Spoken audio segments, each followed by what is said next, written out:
మార్పు ఆటోమేటిక్‌గా మార్పొచ్చిందండి.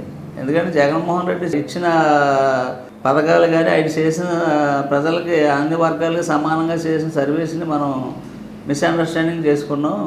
జగన్మోహన్ రెడ్డి మీరు చూస్తున్నారు ఎక్కడికెళ్ళినా ప్రజాదరణ చూస్తున్నారు. మంచి చేసింది ఒకవేళ తాత్కాలికంగా ఆళ్ళు బ్రేక్ చేసిన కూటమి ప్రభుత్వం ప్రజల్లో ఆలోచన మొదలైంది. మన జగన్మోహన్ రెడ్డిని మనం తప్పుగా అనుకున్నాం. ఇతని విధానం కరెక్ట్. అందరూ బాగుండాలని ఇతను చేసుకున్నాడు. అలాగే ఈ బ్రాహ్మణ వర్గానికి కూడా నేను రిక్వెస్ట్ చేస్తాను.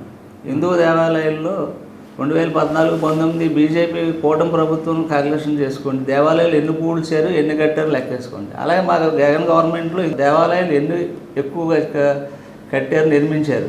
ఇప్పుడు మళ్ళీ 14 నెలల్లో చంద్రబాబు నాయుడు గారి గవర్నమెంట్ ఎన్ని దేవాలయాలు కట్టారు. మా జగన్మోహన్ రెడ్డిని ఒక కులస్తుగా ఒక నెగిటివ్గా ఆలోచించుకోమండి. అతను వ్యక్తిగతంగా క్రిస్టియన్ మతం అంటే అతనికి ఇష్టం. అతను ఫస్ట్ నుంచి వాళ్ళు ఆ జర్నీలో ఉన్నారు. కానీ ఒక ముఖ్యమంత్రిగా అన్ని కులాలు అన్ని మతాలను గౌరవించాలి. అలాగే బ్రాహ్మణ కులాల్లో కూడా మనం ఆదరించే దేవుడి దగ్గరికి వెళ్ళే పూజారి మనం ఆయురారోగ్యాలతో అష్టాశ్వర్యాలతో ఉండాలని ఆస్వాదించారు పూజారి గారు. ఆ బ్రాహ్మణ్స్ వాళ్ళు ఆస్వాదించినప్పుడు మనం దేవుడికి దండం పెట్టుకుంటాం, ఆనందపడతాం. కానీ ఆ బ్రాహ్మణ స్థితిగతులు ఎలా ఉన్నాయో మా జగన్మోహన్ రెడ్డి ఆలోచించారు. మీ బీజేపీ కానీ మీ కూటమి కానీ ఏ రోజు ఆలోచించారు? బ్రాహ్మణుల స్థితిగతులు జగన్ మార్చారా? మా స్థాయికి పూజారికి మనం చేయవలసింది దేవుడిని అంగరంగ వైభవంగా దేవాలయాలు కడుతున్నాం. పూజారి యొక్క పరిస్థితులు కూడా ఇబ్బందిగా ఉన్నాయి.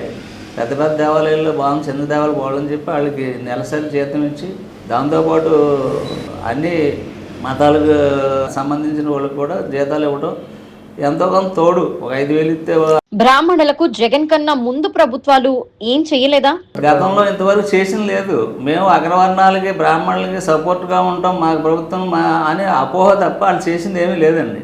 చూసుకోండి, బ్రాహ్మణులు దేవాలయాల్లో ఉండే భూమి హక్కులు వాళ్ళకి వచ్చే హక్కులు జగన్మోహన్ రెడ్డి గారు కల్పించారు. గతంలో పెద్ద కల్పించలేదు. గత గవర్నమెంట్ చూసుకోండి, జగన్ గారు చూసుకోండి. మీకు అవకాశాలు కానీ మీకు ఇచ్చిన బెనిఫిట్స్ కానీ జగన్మోహన్ రెడ్డి ఎంత అవకాశం ఉంటే అంత ఇవ్వకుండా చూశారు. దేవస్థానం భూమిలో పూజాలకు ఉండే హక్కులు కూడా కల్పించారు.